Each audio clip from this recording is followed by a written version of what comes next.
Hey everyone, welcome. I'm really excited to introduce two incredible human beings, an educator and a student. JP Zangara, the student, and Gary Heights, the teacher. And we're going to be going through a moment, a single kind of post that the student created, JP, and how Gary facilitated and created the situation and culture to be able to document. To begin with, Gary, can you kind of give us an intro of the class of this remarkable young man we're staring at as well, and the moment that you're seeing too? Sure. The class is called Innovation Lab. We call it Nova Lab for short. It is basically like an open source innovation, social entrepreneurship class. Students take some of the year and learn certain entrepreneurial mindsets. And we also practice design thinking and futures thinking. And then we apply those kind of like um, predictive and empathetic models to looking for opportunities in the world around us. JP happened to come into class already with something in mind, and that project manifested in signage for a section of a rails to trails system that runs along the Perkiomen Creek in our school district. And I use Unrulr and have used it since about 2022, I think, to do help students really tell the story of their learning and to document how they are moving and progressing and sometimes not progressing through projects.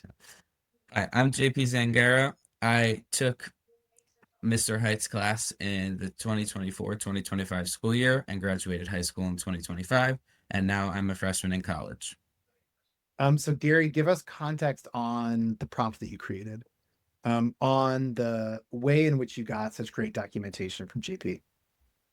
Sure. The prompt itself it's actually pretty simple. The prompt is based on sort of like just an agile scrum where every 2 weeks, or actually it was first every 2 weeks, and then we turned it into once a month. And in between that, we did some live presentations. So once a month, students would collect the Unrulr moments they had made over a month, running from the end of February through the end of April. And they had to answer like four questions. Like the first one was, um, what were the goals that you set and met for yourself? And the second one was, what have you learned about yourself, your project, or the work involved? And then they had to choose certain cogs. And I limited it to three different cogs within the cog sets: the competencies, objectives, goals, or skills. And they had to choose three. And then the third part of the prompt asked them to explain or dive deep into at least one of them and why that cog was so important and why this work helped them meet that cog. And then the last part was, what is your new SMART goal? So we always set SMART goals for the month, and that's what we're working towards. So it is a way for students to sort of check in through Unrulr, not only with themselves, but with each other, and say, all right, here's what we said we were going to get done. Here's what we got done. And then here's what I've learned about myself during this month and about this project. Here is a cog or two that I want to talk about because these have been really important. And then let's move forward. Here's where we're going in the next month. Love it, Gary. You're trying to get them to capture process, right? You're trying to Oh, yeah. get Yeah. not just the end product, whether it's an English class or an entrepreneurship class, but like JP's thought process throughout that. Is that correct? Correct. Yeah. Why is that so important to you? Well, because process is everything, right? Like, I mean, we can't have a process unless we have a product in mind, but we don't get to that product unless we are monitoring the process and figuring out what needs tweaking, how I can step in and help, how the student is reaching out to build a network. So it gives me an eyes on and sort of like an ears on into their thought process. And that is where the real learning is occurring, right? Yeah, the product is important. They're going to present that product at an end presentation. Um, but it's what are you doing along the way that's the majority of the work, right? And so that's what I want to get my ears and eyes on. Gary, when a learner in Unrulr responds to a prompt, like a discussion board, they have a choice. They can respond with a regular post in Unrulr, a moment where it's multimedia connected to a competency with some writing connected to it, or they can respond to a journey, which is kind of stitched together posts that they're curating. Why did you ask for a journey in response to this particular prompt? So journeys are rather substantial documentations, right? You're looking for, at least if we look at the prompt that I created, 4 different responses. And the moments themselves should link together narratively, chronologically, to sort of take me from point A to point B over the course of a month. The reason I'm asking for a journey is because this is a month's worth of work. And I think it's like, I don't know any business or entrepreneur who is not constantly documenting what they're doing, because for the most part, if you're an entrepreneur, it might be things you haven't even done before. And B, you're doing it so that you have these checkpoints along the way to say, this is how I got to the final project or to the final product. And so Unrulr's just been an amazing vehicle for that, because it has the micro documentation of moments, the larger documentation of journeys. And those journeys are really visual and exciting to look at, especially when we see them on the timeline. So JP, you got this prompt from Mr. Height. A lot of parts to it, 4 different parts of that prompt. Walk me through your response. Walk me through this journey. So my project for Nova Lab was, as Mr. Height said, putting informational trail signage along the Perkiomen Trail. And this specific journey was the last one of the year, so we had some the second moment is a practice presentation, and then the final moment is the final presentation of the project. The prompt was really like a big reflection of the whole class and even on myself, especially question 2, what have I learned about myself during the project? And I really I put my heart and soul into this project, and I'm so proud of the outcome. And I even say I believe that I've been working on this project my whole life, because I used my all of the people I have met in my network, I guess you could say, and really effectively established what I wanted, and then knew who to ask to get to where I wanted to go. And with the cogs, creating, applying, and purpose,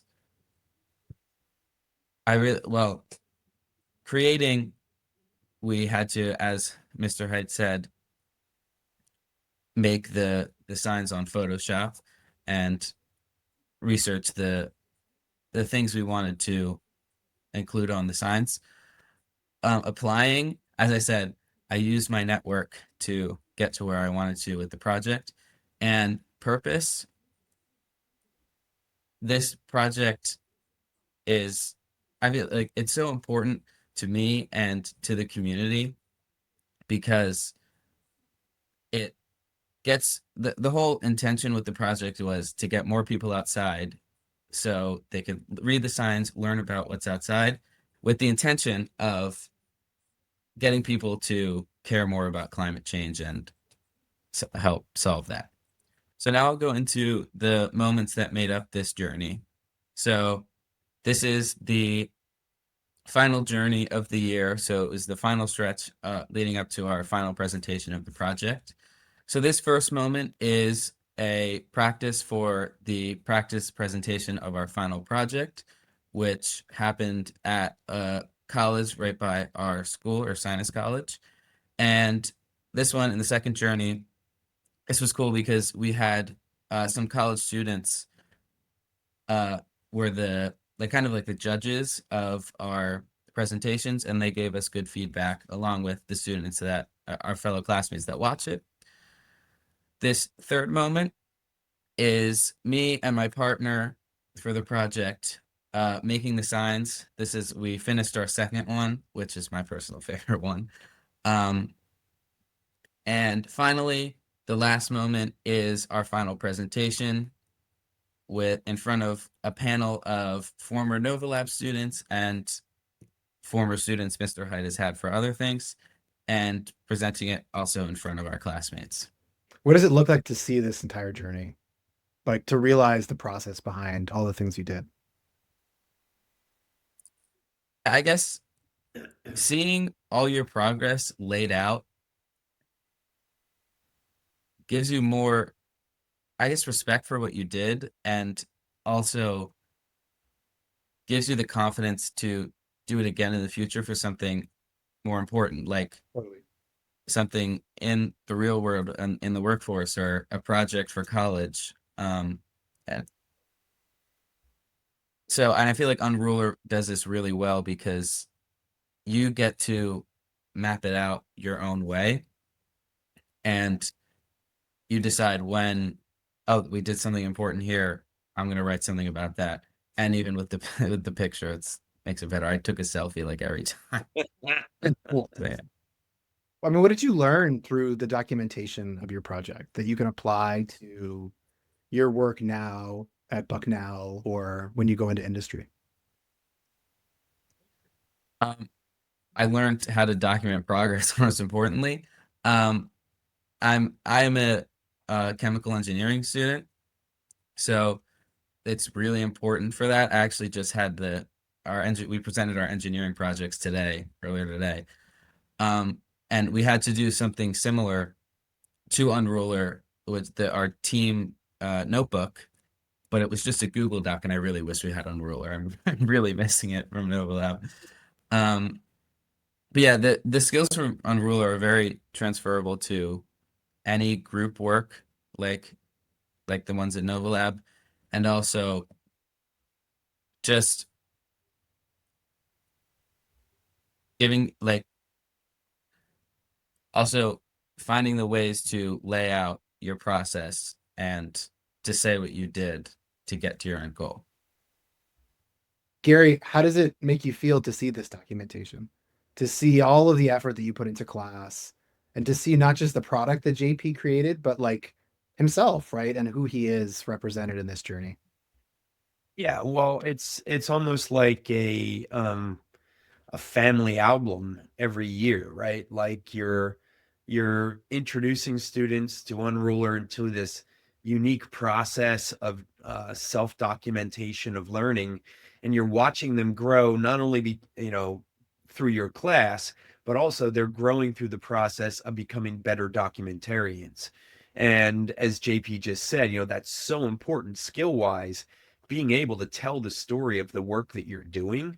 Like that's not just important because it allows you to progress. That's important for when you go into your annual review for your job. It's important for um, any class, as JP said, he wish he had Unruler. I think just being able to watch the growth in both students and also in their capabilities is I mean, it's a joy. What am I going to do? Open up my 1980s grade book and look across the A's, the B's, the 1C, and then all the rest of the A's? And am I ever going to get the kind of image of student growth and who they are as human beings as I am going to get from Unruler? No, I'll answer that. No, I'm not going to get that. A huge thank you to JP and Gary. JP, thanks for like giving us a peek, a gateway into your process. And I'm excited, as you dive into college and you get that first job, how you approach documentation, storytelling, and process as well. And Gary, keep doing what you're doing. You are a badass teacher, and it's just an honor to collaborate with you. Thank you both. Thank you. Thank you.